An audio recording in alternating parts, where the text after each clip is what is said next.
Hi hello ನಮಸ್ಕಾರ. ವಿಶಾಲ ಜ್ಞಾನ ಕನ್ನಡ ಯೂಟ್ಯೂಬ್ ಚಾನಲ್ಗೆ ಸ್ವಾಗತ ಅಂತ ಹೇಳುತ್ತಾ ಇವತ್ತಿನ ಒಂದು ವಿಡಿಯೋ BEd ವಿದ್ಯಾರ್ಥಿಗಳಿಗೆ ಎಸ್ಪೆಷಲಿ ಇರುವಂಥದ್ದು. BEd ವಿದ್ಯಾರ್ಥಿಗಳಿಗೆ ಅಕ್ಟೋಬರ್ 15ರಿಂದ ದಾಖಲಾತಿಗಳು ಪ್ರಾರಂಭವಾಗ್ತಾ ಇದೆ. ಎಷ್ಟು ಪರ್ಸೆಂಟೇಜ್ ಇದ್ದರೆ ಸರ್ಕಾರಿ ಸೀಟ್ ಸಿಗುತ್ತೆ ಅಂತ ಹಲವಾರು ವಿದ್ಯಾರ್ಥಿಗಳಿಗೆ ಗೊಂದಲ ಇರುವಂಥದ್ದು. ಅದನ್ನು ಕ್ಲಿಯರ್ ಮಾಡ್ತಾ ಬರ್ತೇನೆ. ವಿಡಿಯೋನ ಕೊನೆವರೆಗೂ ನೋಡಿ.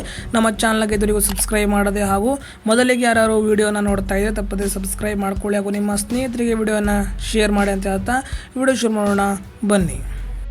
ಹಲವಾರು ಯೂನಿವರ್ಸಿಟಿಯಿಂದ 6th ಸೆಮ್ನ ರಿಸಲ್ಟ್ ಇನ್ನೂರಿಗೂ ಪ್ರಕಟ ಆಗಿಲ್ಲ. ಆದರೆ ಹಲವಾರು ಯೂನಿವರ್ಸಿಟಿಯಲ್ಲಿ 6th ಸೆಮ್ನ ರಿಸಲ್ಟನ್ನು ಪ್ರಕಟ ಮಾಡಿರುವಂಥದ್ದು. ನಮ್ಮ ಕರ್ನಾಟಕ ಯೂನಿವರ್ಸಿಟಿ ಧಾರವಾಡ ಕಡೆಯಿಂದ 6th ಸೆಮ್ನ ರಿಸಲ್ಟ್ ಬಂದು ಒಂದು ವಾರಗಳೇ ಕಳೀತಾ ಇರುವಂಥದ್ದು.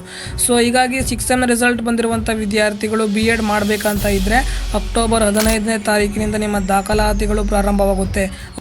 BEdಗೆ ಅಡ್ಮಿಷನ್ ಮಾಡಲು ಬೇಕಾಗಿರುವಂತಹ ಡಾಕ್ಯುಮೆಂಟ್ಸ್ಗಳನ್ನು ಕನ್ಫ್ಯೂಷನ್ ಇದ್ದರೆ ವಿಡಿಯೋನ ಬೇಕಾದರೆ ಹಾಕ್ತಾನೆ, ಕಮೆಂಟ್ ಮೂಲಕ ತಿಳಿಸಿ ಅಂತ ಹೇಳ್ತಾ ಈಗ ವಿಷಯಕ್ಕೆ ಬರೋದಾದರೆ 50ರಿಂದ ಒಂದು 70% ಮಾಡಿದಿರೋಂಥ ವಿದ್ಯಾರ್ಥಿಗಳಿಗೆ ಸೀಟ್ನ ಲಭ್ಯತೆ ಯಾವ ರೀತಿಯಾಗಿರುತ್ತೆ, 50ರಿಂದ 60% ಮಾಡಿದರೆ ಸೀಟ್ ಸಿಗುತ್ತೆ ಅನ್ನೋಂಥ ಪ್ರಶ್ನೆಗೆ ಉತ್ತರ.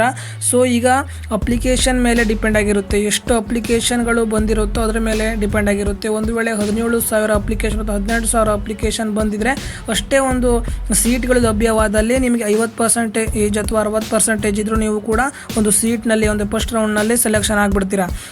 ಹೋದ ವರ್ಷಕ್ಕೆ ಹೋಲಿಸಿದ್ರೆ ಈ ವರ್ಷ ಕಾಂಪಿಟೇಷನ್ ಬಹಳ ಕಡಿಮೆ ಇದೆ ಅಂದ್ಕೊಳ್ತೇನೆ. ನೋಡೋಣ ದಾಖಲಾತಿಗಳು ಪ್ರಾರಂಭವಾದ ನಂತರ ಯಾವ ರೀತಿಯಾಗಿರುತ್ತೆ ಅಂತ.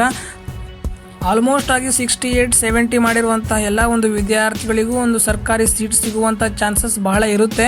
ವರಿ ಮಾಡ್ಕೊಳ್ಳೋದು ಬೇಡ. ಏನಾದರೂ ಡೌಟ್ ಇದ್ದರೆ ಕಮೆಂಟ್ ಮಾಡಿ ಅದರ ಬಗ್ಗೆ ಒಂದು ರಿಸರ್ಚ್ ಮಾಡಿ ವಿಡಿಯೋನ ಮಾಡೋಣ ಅಂತ ಹೇಳ್ತಾ ನಮ್ಮ ಚಾನಲ್ಗೆ ಇದುವರೆಗೂ ಸಬ್ಸ್ಕ್ರೈಬ್ ಮಾಡಿದ್ರೆ ತಪ್ಪದೆ ಸಬ್ಸ್ಕ್ರೈಬ್ ಮಾಡ್ಕೊಳ್ಳಿ.